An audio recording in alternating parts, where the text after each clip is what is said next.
Well, there's evil in the world of all sorts, and some of it's the evil in other people, and some of it's the evil in your brother's heart.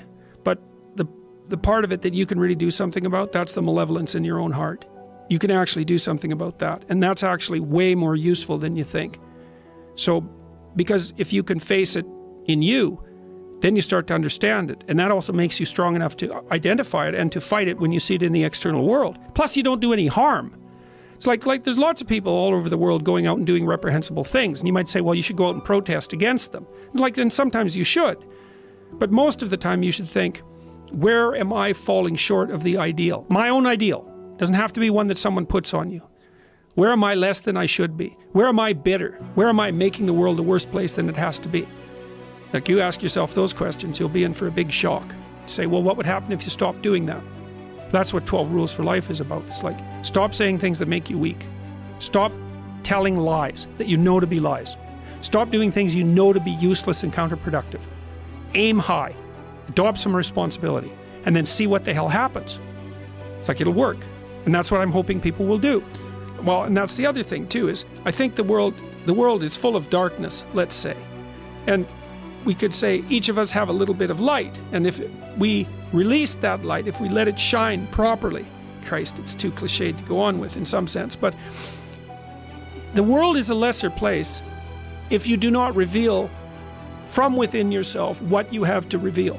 And the fact that the world is a lesser place actually turns out not to be trivial. Like, if you aren't everything you could be, more people will die, more people will suffer, more evil will be unconstrained, more tyranny will reign, more chaos will remain chaotic and dangerous, all of that. Your family is more messed up than it could be if you were less messed up than you are. Right. So if you just got your act together, like 10% more, your family would be 1% better. Right. It's like, well, do it. Like, people think, well, there's 7 billion of us, and each of us is just this separate dust mote, like floating in the cosmos, and what the hell difference does it make what you do anyways? It's like, that is not how we're connected. It's like, you're the center of a network, and you know way more people than this, but let's say typically, you're going to know 1,000 people in your life, well enough to have an impact on them, okay? And each of those 1,000 people is going to know 1,000 people. So you're one step from 1,000,000 and 2 steps from 1,000,000,000. And we are networked, technically. That's how human interactions work. And so when you do something that you shouldn't do, it's worse than you think. And when you do something that you should do, it's better than you think. And so you think, well, this is why I've been telling people, well, clean up your room. It's like, well, your room is actually networked too. It's not that easy to clean up your room, to set it. So you want your room to be set up so that when you walk in there, it tells you to be better than you generally are. It's organized, it's got direction, everything's in its place. You try to do that in a chaotic household. You know, I've watched people do this because I had students do these sorts of things as assignments. I'd say, look, pick a small moral goal, clean up your room, and just write down what happens as a consequence. So maybe these are students in a chaotic household. The whole place is a bloody mess. No one's taking any responsibility for anything. And so they decide they're going to start to clean up their room. And then the people in the household notice. Well, the first thing they do is get pissed off. It's like, who do you think you are? Like, you think you're better than us? Like, why do you think this is worthwhile?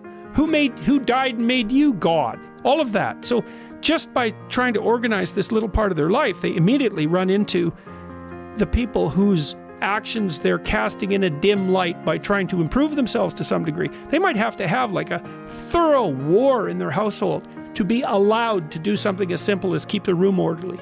You'll find out very rapidly that A, that's way more difficult than it sounds, and B, that the consequences of it are far more far-reaching than people think. So that's quite fun.